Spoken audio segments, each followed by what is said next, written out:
भगवान बुद्ध वाणी धम्मपद की कथा और गाथा वगवन गाथा नंबर 18। पुण्यार्थी आनंद करता है। तुमना देवी की कथा, स्थान जेतवन। अनाथ पिंडिक दानी था, ज्ञानी था, श्रद्धावान था, उपासक था, गृहस्थ था। तथागत के उपदेश सुनता था, विचार करता था, मनन करता था, उस मार्ग पर चलता था। उसे धन धान्य की कमी नहीं थी, वैभव से भंडार भरा था। घर में बाहर थी, प्यार की झंकार थी, इज्जत थी, आबरू थी। उसकी एक सुयोग्य पुत्री थी, बाला थी, तरुणी थी, होशियार थी, ज्ञानवान थी, धर्मनिष्ठ थी। सुमना उसका नाम था। भगवान की अमृतवाणी की पिपासु थी, उनकी अमृतवाणी का श्रवण करती थी, मनन करती थी, उसी मार्ग पर चलती थी। अनाथ पिंडी खुश था। सांसारिक खुशी का दौर उसे मिटता प्रतीत हुआ जब उसकी पुत्री सुमना मृत्यु सैया पर पड़ गई, मृत्यु से घिर गई, मरने लगी। वह उद्विग्न हुआ, उसके पास आ गया। पुत्री सुमना ने बुलाया। वह शांति से बोली, प्रेम से बोली, भ्रातृत्व भाव में बोली, धर्म की करुणा की बयार बहाई और चल बसी। अनाथ पिंडिक उदास हुआ, दुखी हुआ, उद्विग्न हुआ। सोचने लगा, यह मेरी पुत्री है, मुझे भाई कहती है, भ्राता कहकर पुकारती और मर जाती है। इसमें कोई सिद्ध बात है? सत्य है। वह तथागत के पास जाता है। तथागत शाश्वती में विहरते हैं, जेतवन में विहार करते, जाकर अभिवादन करता है, स्तवन करता है, प्रदक्षिणा करता है, चरणों में की वंदना करता है, बैठ जाता है। तथागत प्रवचन दे रहे होते, प्रवचन खत्म होता है। अनाथ पिंडिक बोलता है, भगवान, मेरी पुत्री सुमना ने मरते समय मुझे भाई कहकर पुकारा, आवाज लगाई, धम्म प्रविचय किया। ऐसा क्यों? भगवान ने उसे समझाया, सभी भिक्षुओं को समझाया। वह धर्मनिष्ठ थी, त्यागी थी। उसके राग द्वेष मोह क्षीण हो गए थे, पुनः प्रवर्तन नहीं हो सकते हैं ऐसे लोग। उसके कलेश उपक्लेश निरस्त हो गए। वह निर्वाण के मार्ग पर है, उसके अनुशय निरस्त है। वह काम धातु में जन्म ग्रहण करेगी, निर्वाण प्राप्त करेगी। इसलिए उसने तुम्हें यह अभिबोधन किया, संबोधन किया। वह सप्रदागामी है, सकदागामी है। यह निर्वाण प्राप्ति के मार्ग में चलने वाले मनुष्य का दूसरा सोपन है। सुमना इस सोपन पर विहार कर रही है, उसका फल प्राप्त कर रही है, वही है अनाथ पिंडी। तुम श्रद्धानुसारी, धर्मानुसारी स्त्रोतापन्न हो। उसने पुण्य किए, अच्छे कर्म किए, इसलिए वह आनंदित है, हर्षित है, इस लोक में और उस लोक में भी। वह दोनों ही जगह आनंदित है। वह इससे भी आनंदित है कि उसने जीवन में पुण्य कर्म किए, अच्छे कर्म किए, धर्मानुचारी रही है, श्रद्धा सारी रही है। ऐसा सोचकर भी वह आनंदित है और अगले लोक में और आनंदित ही होगी। भव चक्र में एक जीवन में अंत नहीं है। जन्म है, पुनर्जन्म है, मार्ग है, फल है, कर्म फल है। मनुष्य अच्छे भव में जन्म ले सकता है, बुरे भव में जन्म ले सकता है। उसकी मनोदशा, मन स्थिति अच्छी हो सकती है, बुरी हो सकती है। वह अच्छी मनस्थिति प्राप्त कर खुश होता है, सुखी रहता है। वे बोले, भिक्षुओं, पुण्यार्थी इस लोक में आनंद करता है और परलोक में जाकर भी आनंद करता है। पुण्यार्थी दोनों जगह आनंद करता है और अधिक आनंद प्राप्त करता है। तथागत ने कथा कही, इद नंदति पेच नंदति कत कुंजो उभय नंदति उज्जम में कतम ती नंदति यो नंदति सुगतिम गतो। इस लोक में आनंद करता है और परलोक में जाकर भी पुण्यार्थी दोनों जगह आनंद करता है। मैंने पुण्य किया है ऐसा सोचकर आनंदित होता है, सुगति को प्राप्त होता है और भी अधिक आनंद करता है। अब इसमें जो पुण्य, इसमें भगवान बुद्ध जो बता रहे हैं ना, पुण्य वो वाला पुण्य नहीं है जो हम लोग जो समझते हैं। जो मनुष्य अपने शरीर भाव और मन को एक इंस्ट्रूमेंट की तरह से जो यूज करने लग जाता है, वो उस मनुष्य से पुण्य निर्मित होते हैं। जो बॉडी भाव में रह रहा है उससे पुण्य निर्मित नहीं होता। तो उसमें जो ये रिलेशनशिप बताई थी ना इसमें, कि ये जो है उसकी बेटी थी, लेकिन बेटी के बाद में भी उसने जो है लास्ट में जाते हुए में उसे भाई बोला। तो क्या होता है कि जैसे जब चैतन्य लेवल पर जब हम जीने लग जाते हैं ना, तो इवन जो अपना, जैसे मेरा हस्बैंड है या मेरा बच्चा है, तो वो सभी मेरे भाई बहन हो जाते हैं। चेतना मतलब एक ही चैतन्य से हम प्रकट हुए, तो वो उस प्रकट वैसे भाव में पहले पहुंचना पड़ेगा। तो वो जो एक तो श्रोतापन तो वो ही हो गया जो सुनना होता है, और एक ये जो इसमें बोला सोपान, सोपान होता है कि उस लकीर पर चले, बस एक आत्मा की लकीर है, एक ही लकीर पे आप चलते चले जा रहे हैं। तो सोपान मतलब वो वाला सोपान आपने प्राप्त कर लिया। अब उस पथ से आपको नीचे नहीं गिराया जा सकता। आपकी जो संकल्प शक्ति ने उस पथ पर चले, अब चलते चलते चलते चलते आपको उसमें ही आनंद आने लग गया। तो उसमें आनंद इस प्रकार से होता है। और आनंद की जो स्टेज आती है, आनंद की स्टेज में हम कर्म बंधन में नहीं पड़ते। और सबसे पहले कर्म की जो स्टार्टिंग पॉइंट होता है वो अभी मेरे कर्म पे डिपेंड नहीं है कि मेरा आनंद उस कर्म से डिपेंड करता है। मेरा कर्म करने में ही मेरा आनंद है। और मैं सिर्फ मेरा चेकिंग पॉइंट सिर्फ मेरा होता है कि मैं चेकिंग पॉइंट पे मैं आत्मा के लेवल पर खड़ी हूं क्या नहीं खड़ी, सिर्फ चेकिंग पॉइंट ये देखता है। वो जो मनुष्य इस रास्ते पर चलता है तो वो चेकिंग पॉइंट उसका सिर्फ आत्मा लेवल देखता है, वो कि उस पॉइंट पर हूं क्या नहीं हूं। तो उस पे वो कर्म निर्मित करा उसने। अब कर्म जो निर्मित किया तो वो कर्म होने के बाद में उसका जो भी कुछ हो रहा है तो उस पे उसकी खुशी या दुख उस पे निर्भर नहीं है। तो वो मनुष्य जो है आनंद को प्राप्त होता है। अदरवाइज नहीं होते। कि जैसे हम कहते हैं कि हमने ये कर्म कर लिया, तो कर्म करना ही आनंद नहीं है, उस बिंदु पर रहना आनंद है, आत्मा वाले पॉइंट पर रहना आनंद है। तो वहां से जो रॉकेट जो चलता है ना वो सीधा आकाश की तरफ पर। मेरा लक्ष्य कभी भी संसार की धरती पर का लक्ष्य नहीं है, लक्ष्य मेरा आकाश है। आकाश के तर पर तीर मारेंगे तो वो वाला आकाश होता है। तो वो आकाश पर जब मेरा तीर लगने का जब साधन हो जाता है ना, तो वो मैं जो भी कुछ करती हूँ तो वो मेरा उसमें आता है। तो ये होता है कि एक एक साहस जो मनुष्य अपने ये देखता है कि मैं आत्मा पे स्थिर हूँ, तो ये हो गया उसका ध्यान। और उस पर जब वो चलता है तो वो आनंदित होकर उसके जो है सारे कर्म निकलते हैं। बेशक चाहे वो बाहर रोता हुआ भी क्यों ना दिख रहा हो, रो रहा भी है तो भी उसकी इंद्रिया में से निकल रहा है। जैसे कहते हैं ना, एक पसीना, मैं गर्मी में बैठी और मेरे शरीर में से पसीना झरझर हो रहा है, तो उसमें कुछ मैटर नहीं करती है, वो देखता ही नहीं है, ना शरीर को देखता ना उसको, वो सिर्फ उसी लेवल को, उस बिंदु को चेक करता है, अपने चेकिंग पॉइंट को। मेरे हिसाब से इसका टोटल यही है। और पुण्य का मतलब भी वही है। पुण्य वैसा नहीं है जो हम इस संसार के उसमें जो हम समझते हैं, तो वो पुण्य नहीं होता। हाँ जी, चलिए बिम्मी जी से ही सुनते हैं पहले। तो वो थोड़ा सा और हिंदी का है ना, तो इस वजह से बिम्मी जी से बोलना ज़्यादा ज़रूरी है, क्योंकि फिर वो हर्षा जी को ज़रा क्लियर हो जाएगी। और हाँ जी बिम्मी जी, आप बताइए। अच्छा, जो आप पुण्य की कह रहे हो कि जो हम समझ रहे हैं कि पुण्य वाला कि जैसे पर होगा तो वो सांसारिक ही ना। एक पुण्य मतलब होगा तो वो संसार के, जैसे मैं कुछ कर रही हूँ उसमें मुझे ठीक है आनंद मिल रहा है, हाँ, तो वो उस लेवल तक करने पर, अब जैसे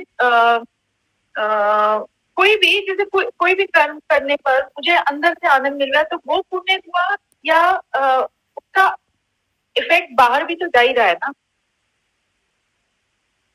ना वो तो ठीक ही है आपकी। जैसे ये आपने बोध में किया, जैसे आपकी कल जो विजिट थी, आपकी जो विजिट थी, आपने ये सोचा कि आपने डिसाइड करा कि ये जो है मैं ऐसे करके मिलूं उससे, तो आपका था ये एफर्ट। और वो जो उसको जो प्राप्ति हुई, क्योंकि आपने ये नहीं सोचा कि मैं उसको जाऊं कुछ बताने समझाने, ये चीज़ नहीं, वो ऑटोमेटिक अपने आप हुई। तो वो जो परिस्थिति थी ना, तो उसमें आपने ये चॉइस की कि आपको उससे मिलना है, तो मिलना है, तो वो चीज़ जो है आपने उससे बिना उम्मीद के करी, तो ये आपके आनंद से निकली, आपको कोई एक्सपेक्टेशन नहीं थी। लेकिन फिर भी आप जिस ज्ञान के लेवल पर अब इस समय जो खड़ी हैं, तो वो चीज़ जो है, ये क्या होता है, जैसे हुआ सुप्रीम की मर्जी से उस पर कृपा हुई है, आपकी दोस्त पर कृपा हुई। क्योंकि एक जो एनलाइटेंड मनुष्य जब भी किसी से मिलता है, तो उसके मुंह से वैसे ही वचन निकलेंगे जहाँ पर उसका जो तल उस समय चल रहा होता है। वो आप बनावटीपन नहीं कर रही हैं, लेकिन आपके उससे निकल रहा है वो चीज़।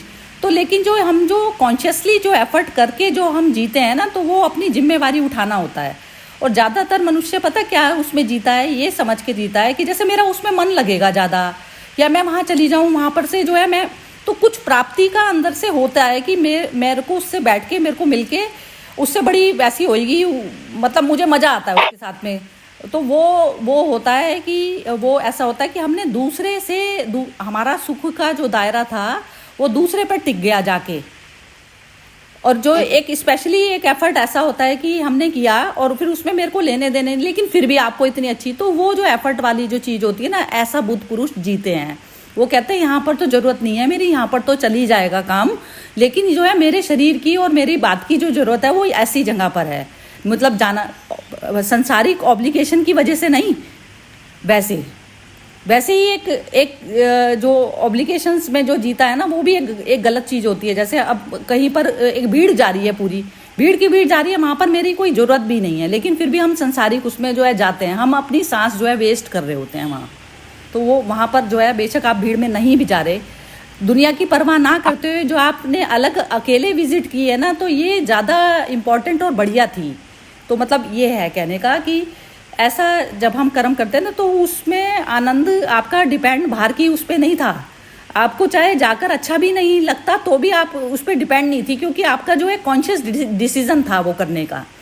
तो इस तरीके से होता है जब हमें दूसरे से नहीं कुछ प्राप्ति की उम्मीद होती, तो वो होता है ये मतलब इस तरीके से कॉन्शियस जो है कर्म किए जाते हैं। हाँ जी, आप बोलिए जरा, थोड़ा सा और बोलेंगी तो थोड़ा और पता चलेगा। इसमें ना है, हाँ, इसमें एक जो बात जो कह रहे हो, तो इसमें बड़ी कल जैसे प्राइज या वो मिरेकल वाली चीज एक हुई कि मैंने जब उसकी गाड़ी, मतलब अपनी गाड़ी पार्क की, उसकी लेन में बहुत नैरो सी लेन थी, तो उसकी बेटी ने कहा कि आंटी थोड़ा सा ना गाड़ी को सीधा कर दो, और वो करके, और जैसे मैं जब सीधा करने लगी तो पीछे कुछ था और वो उसके ऊपर टक्कर लगी, और जब मैं उतरी तो डेंट लगा हुआ था। मैंने कहा शिट, डेंट लग गया, ये वो, तो चलो फिर मैं उसके घर चली गई, और मैंने उसको मतलब अंदर जाके मैं वही जैसे ये भी बात हुई कि डेंट, ऐसे जो भी काफी बातें हुई। जब मैं बाहर निकली और देखा डेंट ही नहीं था, और मैं उसकी फिर वो कहती लगा नहीं होगा तुझे, ऐसे ही लग रहा होगा। मैंने कहा ऐसे कैसे हो सकता है कि मुझे डेंट लगा हुआ नहीं दिखा। फिर मैंने उसकी बेटी को भी बुलाया, मैंने कहा बेटा था ना डेंट, दोनों ने देखा था। कहती हाँ आंटी यहाँ पर डेंट था, अच्छा खासा। किसने ठीक कर दिया, गाड़ी यहीं खड़ी है, किसी ने उसको छेड़ा नहीं, कहीं गई नहीं, और डेंट कैसे ठीक हो गया। तो वो मुझे ठीक है, वो फिर जब मैं घर आके ऐसी बात कर रही थी, अपने बेटे से बात कर रही थी, इसका ऐसे हुआ, और मुझे ना वो लग रहा था, मैंने कहा ये फिर जाना पड़ता, एक और काम बढ़ गया, उसके पास जाना पड़ेगा, मैकेनिक के पास ठीक कराने वाला है। और फिर मेरे बेटे ने कहा नहीं, कभी कभी हो जाता है कि जब जैसे प्रेशर पड़ता है तो वो अंदर को दब जाती है और फिर वो बाहर अपने आप ही हो जाता है। तो उसने मुझे पर तब तक मुझे एक तरह का वो मिरेकल ही लगता था, और ये पहली बार ऐसा हुआ कि कोई डेंट लगा और वो अपने आप ठीक भी हो गया। अब उसके पीछे ऐसा होता होगा, कोई जो भी साइंस होगी, but for me it was a miracle, and I was later thinking कि यू नो शायद वही कि मतलब ये भी मेरे मन में आया था जरूर था कि अच्छे मन से गई थी कुछ उसके पास, तो शायद वो अपने आप ही पता नहीं, जैसे भगवान ने मेरे ऊपर भी हाथ फेर दिया कि अच्छा ये जो हुआ वो भी ठीक हो गया अपने आप ही। वो अलग से नहीं होता बिम्मी जी, जैसे आपने जो डिसाइड किया था ना, तो वहीं से ही वो हाँ। जो आनंद का जो रेजिज हैं वो हम प्राप्त करना शुरू कर देते हैं। आनंद हो गया ना सुप्रीम में मर्ज करके, आप बिना किसी उसके गई हैं, तो वो चीज, ये अनुभूति हमें ना होती हर वक्त है, ऐसा नहीं तो कह है। रही उसको कैसे हाथ मेरे ऊपर रख दिया एकदम ही कि हाँ जी डेंट लगा है, मुझे थोड़ा सा होगा। मैंने नवीन कहेगा कि तो डेंट मारा ही, और ये वो अभी तक पार्किंग करनी नहीं आती मुझे, तो जो भी, तो अपने आप ही ठीक हो गया। तो इट वाज लाइक अभी है कि कैसे ही सरप्राइज एंड बहुत ही बढ़िया, कृपा। यही होता है। अब मोना से पूछते हैं। हाँ जी मोना बोलो। नहीं, मैं तो सुन रही हूँ, कुछ ऐसा तो कुछ बोलने के लिए नहीं लग रहा अभी। अच्छा ठीक है, अनामिका जी बाद बोलिए। में देखती हूँ। अच्छा ठीक है, ओके, अनामिका जी बोलिए। नहीं सरिता जी, आज तो कुछ नहीं बोलना, मतलब तब आ गया समझो। अच्छा चलो, वैसे छोटी सी थी स्टोरी तो। हाँ जी हर्षा जी आप हाँ सुनाइए। स्टोरी, हाँ हाँ बोल रहे हो, अनामिका जी बोल रहे हो आप। नहीं कुछ नहीं बोल रहे हो सरिता जी। हर्षा जी बोलिए। Noise will come. हाँ हेलो, हाँ जी आ रही है। हेलो, आवाज आ रही है ना? हाँ, बिल्कुल हाँ हाँ, तो ये हाँ, अब मुझे एक राजा जनक की स्टोरी याद आई कि एक बार वो कोई आए थे उधर में, तो उन्होंने उनको देखा कि राजा जनक को सब वो अप्सरा लोग वो सब स्नान करा रहे थे, तो उन लोग बोले ये तो कैसे अशुद्ध है इसका मिट्टी। तो राजा जनक ने बोला कि मैं एक तुमको बोलूं, एक वो घड़ी जो पानी का जो बहुत कॉमन इंस्टेंट है, बोला पूरा नगर में जाओ, एक घड़ी पानी पानी में एक टीपा नहीं गिरना चाहिए, और पूरा गांव नगर में जो भी हो रहा है मुझे रिपोर्ट करो। तो उसका ध्यान कुछ देख ही नहीं पाया, क्योंकि उसका पूरा टाइम ध्यान कि पानी गिरे नहीं। तो राजा जनक ने उसके कहा कि मैं जो भी काम करता हूँ पर मेरा ध्यान हमेशा ऊपर ही रहता है, मैंने भगवान की तरफ ही है। तो ये जो कर्म की जो बात होती है, तो उसमें भी ऐसा ही हो जाता है कि आपको करना तो पड़ता है निमित्त मात्र सब काम, पर आपका ध्यान किधर है, आपका कॉन्शियसनेस किधर है, वो बहुत मुख्य वस्तु है कि where is it located when you are performing your actions.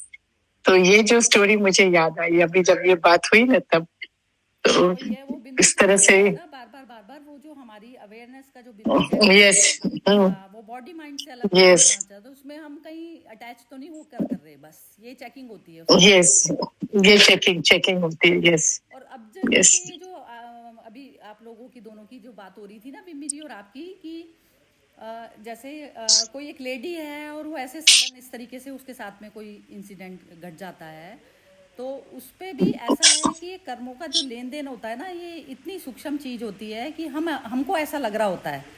और अब इसमें क्या होता है ना, निर्भर हम तब होते हैं जब हम एक एक कर्म का जो है सारा कुछ जो है खत्म हो जाता है, जब लेन देन हमारा इस तरीके से चलती है। Yes.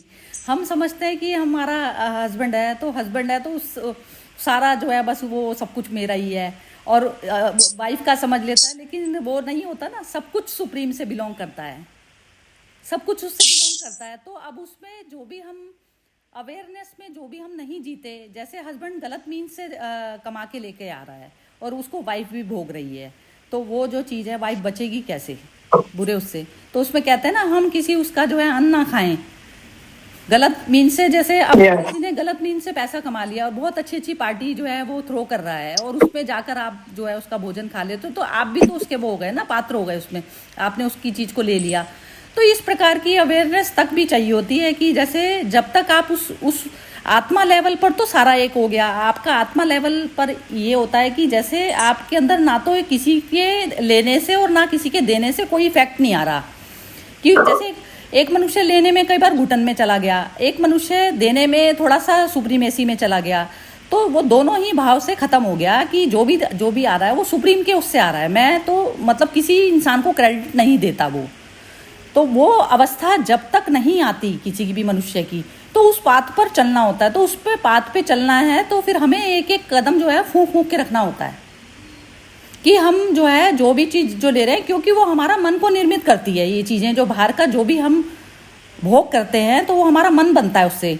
तो मन बनता है तो मन को बनने नहीं देना है, हमें मन को बनने नहीं देना, तो उसमें फिर हमें जो है फूंक फूंक के कदम रखने पड़ते हैं। यदि मनुष्य का लक्ष्य है सुप्रीम प्राप्ति है, तो लक्ष्य सबसे पहले डिसाइड करोगे, फिर उसमें कदम धीरे धीरे कर उसमें अपने आप ही आपके वो ठीक होते चले जाएंगे। तो इस तरीके की जर्नी होती है। तो उसमें जो कोई भी गया है नहीं गया है, पीछे उसको कितना परेशानी हो रही है नहीं हो रही है, तो वो सब चीज़ें प्रकृति उसको सिखा के ही मानेगी। वो जब तक सीख के नहीं होगा तो वो बार बार रीबर्थ के साइकिल में पड़ता चला जाएगा। तो इसलिए सेल्फ नॉलेज बहुत ज़्यादा ज़रूरी है। यदि सेल्फ नॉलेज नहीं है किसी को भी, तो हम इसी तरीके से बॉन्डेजेस में फंसते रहते हैं बार बार। इतनी अवेयरनेस चाहिए होती है। हाँ जी, अब जरा बिम्मी जी का एक बार दोबारा सुनते हैं। हाँ जी बिम्मी जी बोलिए, आप थोड़ा सा आप पकड़ पाती हैं ना चीज़ को, तो इसलिए पूछती हूँ मैं आपसे।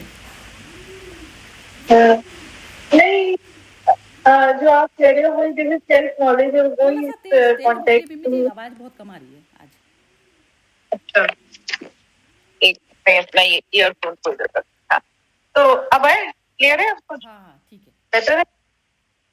हाँ, तो जैसे इसी की मतलब वही अपनी फ्रेंड की सिचुएशन में वो जो आप कह रहे हो, हाँ डिपेंडेंस थी उसकी अपने हस्बैंड के ऊपर। और जैसे वो कल मुझे कह भी रही थी कि डिपेंडेंस इमोशनल मतलब हर चीज में कि वो था। एंड कहते कि we use to have such a good time, हम लोग दोनों बस बैठे हैं, उन दोनों को म्यूजिक का बड़ा शौक था, गाने गा रहे हैं, और वो सब कुछ एंड सडनली और फिनेंसेस का वो कहती है मेरे हस्बैंड भी काम हैंडल करते थे, मेरे फादर इन लॉ हैंडल करते थे, तो फादर इन लॉ भी चले गए 3-4 महीने पहले, उसके बाद वो चले गए, तो कहती कि दोनों के साथ ही मतलब फिर सब कुछ ही अब मेरे ऊपर आ गया, तो शी इज लर्निंग। तो उस वजह से कहते हैं हाँ as females we need to be slightly मतलब वो जैसे बोलते हैं ना सक्सेशन प्लानिंग कहो या जो कहो, थोड़ा सा अवेयर होना चाहिए उसमें। और पर ये भी मुझे लगता है कि इमोशनल डिपेंडेंस तो रहता ही है, वो जब एकदम बॉन्ड अचानक स्नैप करता है, चाहे जितना कह लो चाहे जितना, पर वो तुम डगमगाते तो हो थोड़ा सा इमोशनली तो होता है। क्योंकि मैंने तो 2 फ्रेंड्स के साथ एकदम सुना और दोनों का मैंने देखा कि अभी तक इतना, एक का तो काफी टाइम हो गया, बट देन दैट जो आप क्योंकि कहीं ना कहीं तो वो रिश्ते बुन रहे हो ना, वो उसके साथ इतना जीवन तुम भी वैसे ही एक तरह के उसमें रल जाते हो, तो इमोशनल बॉन्डेज को तो निकालना, उससे कैसे बंदा निकले। दूसरी चीजें तो आप सीख लोगे, आप इंडिपेंडेंट हो जाओगे, उससे निकलना तो उसमें तो टाइम ही लगेगा। और यदि नहीं भी लग रहा, मतलब मुझे लगता है यदि नहीं भी, तो यदि आप अच्छी यादों के साथ जी रहे हो तो उसमें भी क्या बुराई है, उसकी अच्छी बातों के साथ जी रहे हो, अच्छी यादें तुम्हें कभी तुम्हारे साथ रह रही है, तो उसमें कोई बुराई है? सरिता जी मैं आपसे पूछते नहीं नहीं बुराई कुछ नहीं है। ये जो मेमोरीज है वो तो थोड़ी ना भूलोगे, जब तक आपकी बॉडी है तो तब तक तो आपको याद रहेगी, वो तो आप चाहकर भी निकाल थोड़ी ना सकते हो उस चीज से। लेकिन आप जब उसकी जैसे सेल्फ अवेयरनेस में जब आप आते हो ना, तो आप ना एंजॉय दूसरे जगत को भी लेते हो। जैसे एक तो याद है जो मेरी पर्सनल, उसके साथ में अटैच हूँ मैं, तो वो तो मेरी कोई भी डिलीट नहीं कर सकता। लेकिन डिलीट में भी एक एनर्जी लेवल तो मेरा वही है ना, तो वो एनर्जी जब मैं दूसरे लोगों के साथ में भी अटैच होकर जब मैं निष्काम कर्म पर उतरती हूँ ना, तो मैं आपका जैसे आप मेरे से मिलती हो तो मैं आपको पूरा टेस्ट में आपका लेती हूँ, तो उसमें मैं दूसरा टेस्ट नहीं याद कर रही होती, क्योंकि एनर्जी तो मेरे पास एक ही है ना। या तो मैं पुरानी याद में बैठ जाऊँ आपके साथ ही कि कोई दूसरी मेरे माइंड पर मेरे अपने बच्चे की याद चल रही है और मैं आपको अटेंड कर रही हूँ, तो वो नहीं होता ना। तो जब आपको सेल्फ अवेयरनेस इसमें ये रोल प्ले करती है कि आप जब करंट की जो लाइफ जी रहे होते हो ना, वहां पर एंजॉय करते हो, फिर उस चीज को पूरा टेस्ट करते हो। एनर्जी आपकी उस विचारों में नहीं, जब आप खाली बैठोगे फिर आएगी आपके अंदर वही याद आएगी। खाली बैठने में कुछ मैटर नहीं करती, वो तो याद एक टाइम जो है, हर चीज को टाइम ही इस चीज का सॉल्यूशन होता है। अदरवाइज तो आप करंट वाली चीज़ों का टेस्ट नहीं ले पाती, जो करंट हर मोमेंट का होता है ना, तो वो चीज़ बहुत ज़्यादा ज़रूरी है लाइफ में। क्योंकि वो तो आपकी जो करंट जो लाइफ जा रही है, तो उसमें तो फिर आप बर्बाद कर रहे हो ना उस क्षण को पुराना कुछ याद करके। करंट में आप पूरी तरह से 100% नहीं हो पाओगे, ये मतलब है इसका। हाँ जी, हर्षा जी से भी लेते हैं, इनका भी बहुत अच्छे एक्सपीरियंस है। हाँ जी हर्षा जी बोलिए। हाँ यस, ये जैसे अभी तो suddenly we hear unexpected news all the time no, so एक चीज तो ख्याल आता ही है कि भाई जिसको जैसे आप किसको कंसोल करने जाते हैं, तो one has to be very aware कि हम उसको अपलिफ्ट करेंगे, उसको नीचे नहीं और उसमें करेंगे। तो क्या है कि आप जैसे एलिवेटिंग बात उनसे करती, पहले तो उनको खाली भी करना जरूरी होता है, वो भी आप सुनते हो पर आप ऑब्जॉर्व कुछ नहीं करे, वो जरा ध्यान रखना पड़ता है। मेरा कभी कभी ऑब्जॉर्प्शन हो जाता है किसका दुख में, तो मैं उसके ऊपर थोड़ा चिंतन करती हूँ, पर फिर अभी आस्ते आस्ते डिटैच्ड होकर, जैसे आप बोलते हैं ना सुप्रीम से कुछ भी खेल हो रहा है, वो फेथ से सुप्रीम का खेल को एक्सेप्ट करना, वो बहुत लेबर मींस प्रैक्टिस की बात होती है कि इसमें किसका भी, जैसे अभी हमारा एक ही, जैसे हम लोग के वॉकिंग हम लोग करते रहते, एक व्यक्ति जो थे was just 60 years old and he was walking very fast all the time, but suddenly in 10-15 days back he was feeling discomfort, he was admitted and he was no more. तो ये हम 60 years अभी, I wonder that this person is, आज जिंदगी का भरोसा नहीं रहता है, वो हम लोग बोलते रहते हैं, पर जब एक्चुअली हम लोग देखते हैं अपने सामने, तब ऐसा ही होता है कि सचमुच हम लोग जैसे सरिता जी बोलते हैं ना, कठपुतली है, वी आर ऑल पपेट्स। और कभी वो ऊपर खींच लेगा किसको मालूम नहीं है, इसका टाइम आता है। पर ये सुजागी में रहना अभी बहुत जरूरी हो जाता है कि हम लोग एक्चुअली इसमें रह के ये सच्चे खेल ही हो रहा है, जो हो रहा है वो सब खेल ही है। आज एक व्यक्ति है, आज कल नहीं रहा, ऐसे।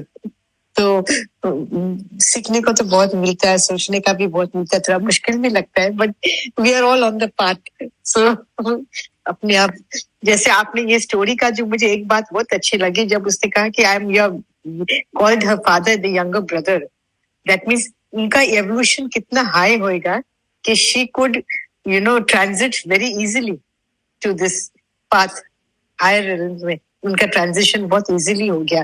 तो जैसे हम लोग ये रियलाइजेशन में रहते तो हमको लगता है हमारी भी ट्रांजिशन इजीली हो जाती है। We can also transit all the time. And जीवन मुक्त तो वही एक्चुअली है कि जो हम लोग जीते जी मुक्ति पा जाते हैं। तो थोड़ा बहुत कष्ट बातें हैं, ये तो बहुत दूर की दिशा है, पर still we can always aspire for that. हम लोग बच्चे थे तो एक लाइन हम लोग को हर रोज रिपीट होता था स्कूल में, मदर ने लिखाया था, on the quality of your aim depends the quality of your life, the higher your aim the more nobler your life. तो ये जो लाइन जो है ये हम लोग हर रोज बोलते थे, पर कितना अंदर तभी तो कुछ नहीं उतरा इतना, अभी समझ में आता है, अभी गाते सुनते हैं तब। तो यही बात है, और तो कुछ नहीं है, सब अच्छा ही सुनकर बहुत अच्छा लगता है। आपने इतना खोल खोल कर सब बताते हुए एक एक सिचुएशन, तो इट्स वेरी नाइस। बहुत ही सुंदर बोला आपने, मजा आ गया। वही है जी, एक जैसे दिया जलता है ना, तो वो उसकी जो बाती होती है वो कंटिन्यूसली, तो बाती की तरह से हमारा बॉडी माइंड है, और उसमें सतत वो जो प्रकाश की जो प्रक्रिया है, जब तक बॉडी माइंड है तो ऐसे जलना है वो, तो वो ज्योति के लिए जलना है बस। तो ज्योति में ना तो ज्योति बची, और ना ज्योति भी नहीं बचती है, वो ज्योति जैसे बुझी हुई ज्योति होती है ना, वैसे हो जाती है। तो ऐसा हो जाता है, ऐसे लगाना है अपने मटेरियल को, बस यही है अवेयरनेस। बहुत ही सुंदर सेशन रहा। और विमी जी, आप सैटरडे बात कर लीजिएगा।